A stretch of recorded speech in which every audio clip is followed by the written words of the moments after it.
Hi guys and welcome back. So today I'm going to be showing you how to make these red velvet brownies. Let's begin. To start on the recipe, you'll want to grab yourself a large bowl and melt your butter into it. Then you can go ahead and add in your cocoa powder and mix the two together until they are fully combined. The mixture should be smooth and glossy once they are fully combined and should have thickened a little but nothing significant. You can then go ahead and add in your granulated sugar and whisk that in until it's fully incorporated. You will notice a change in the consistency and it will be much more granular in texture, but don't worry, this will alleviate as we work our way through the recipe. Once you've got the sugar added, you can then go ahead and add in the vanilla and the red food colouring. I recommend using a strong one if possible, and do not use a liquid, use a paste or a gel.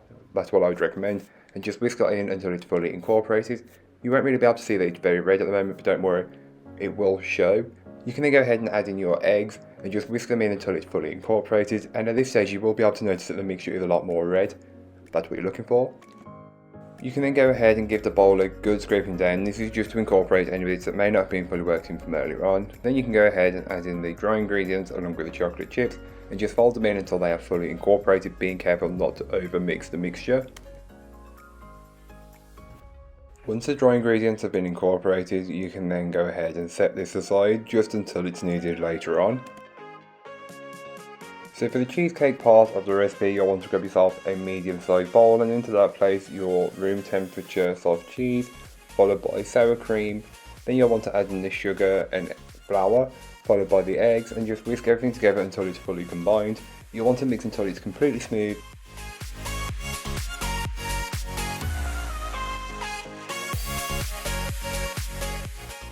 Once you've achieved this consistency, you can set this aside until you need it later on.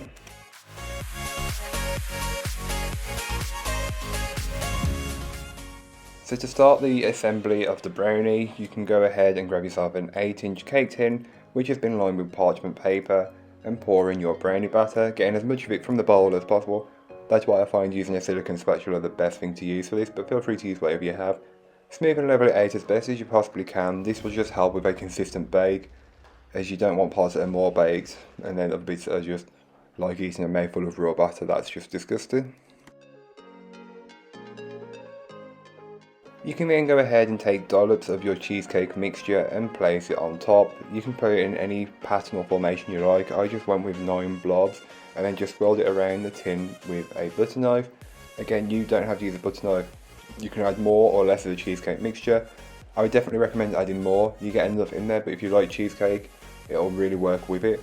So just take a knife and swirl it around until you have a pattern that you're happy with, and then you can bake it off. I will leave all the baking time, temperatures and everything else you need in a blog post, which will be linked down below, so don't forget to check it out if you are interested in this recipe. So here are the brownies once they are baked, and they've been allowed to chill in the fridge for around 8 to 10 hours. The longer you can leave them, the better they are. They'll be easier to cut, and it just makes them so much denser and much more enjoyable. So if you like a good brownie, always put them in the fridge to firm up a little bit first. You can then cut them up however you like. You can cut it into small squares or more generous rectangle pieces. It's completely up to you. I went with these rectangular pieces, and yes, they don't look like anything special, but when you cut into them, you've got that perfectly dense brownie. You can see the cheesecake layer, and when you taste it, it tastes even better. It's not like a bright red, but it's a perfect colour red for Halloween.